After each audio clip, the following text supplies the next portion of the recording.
Naj te popeljem čez naše družinsko raziskovanje Gran Canarije. Najbolj pustolovska postaja je bil Sioux City Park, tematsko kavbojsko mesto, kjer je Mateo prvič jahal ponja in hranil kozice.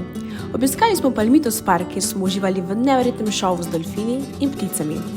Presenečenje pa nas je čakalo v Poema del Mar akvariumu, kjer smo doživeli najlepši podvodni svet.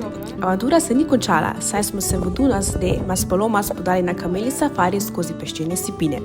Nadaljevali smo z obiskom zabaviščnega parka Holiday World, ki navdušuje otroke in odrasle. Ogledali smo tudi košarkarsko tekmo v areni, kjer je bila res nora energija. Obisk mesteca Puerto de Mogan je bilo kot iz pravljice. Od tam pa smo se podali tudi na vožnjo s podmornico.